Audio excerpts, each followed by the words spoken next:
ஆவி மனுஷனுடைய வேலை. ரட்சிக்கப்பட்ட நம்ம ஒவ்வொருவரையும் கர்த்தர் ஆவி மனிதனாக பார்க்க விரும்புகிறார். அல்லேலூயா. எப்படி பார்க்க விரும்புகிறார்?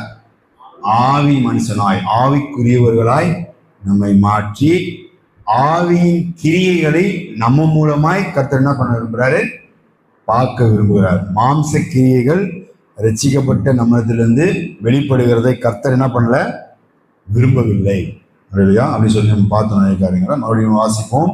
2 கொரிந்தியர் 5வது அதிகாரம் 16, 17 வசனங்கள். 2 கொரிந்தியர் 5வது அதிகாரம் 16, 17 வசனம்.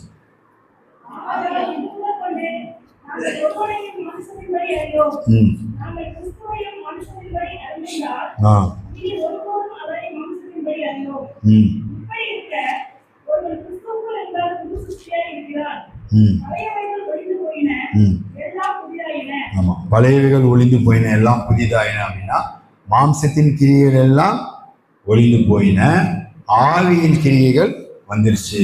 அப்போ அது எல்லாம் புதிதாயிடுச்சு. நம்ம ஆவி மனுஷனா மாறிட்டோம்னு சொல்லிட்டு நிறைய வசனங்களை பார்த்தோம். இன்னைக்கும் சில காரியங்கள் பார்க்க போறோம். அதுக்கு முன்னால நம்ம பார்த்த வசனம் 16வது வசனம், 5வது அதிகாரம் 16வது வசனம் இப்போ வாசிச்சது தான்.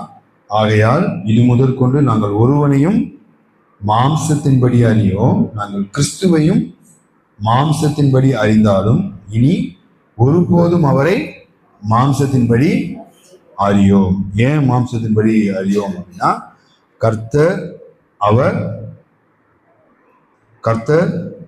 மாம்சத்தின் தேவன் அல்ல, தேவன் ஆவியா இருக்கிறார்.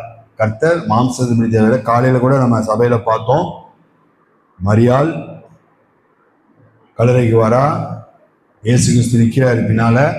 ஆனா மரியாளுக்கு இயேசுவை அடையாளம் தெரியல. 2 நாள் தான் ஆகுது. வெள்ளிக்கிழமை இருக்கிறாரு, ஞாயிற்றுக்கிழமை வந்துடுறாரு. நடுவில் இருக்கிற சனிக்கிழமை மாத்திரம்தான்.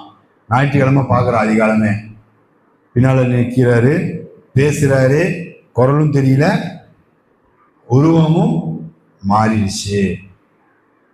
அப்ப அதான் சொன்ன, காலையில ஆண்டவர் சொல்றாரு, அவிசுவாசியாயிராமல் விசுவாசியாயிரு.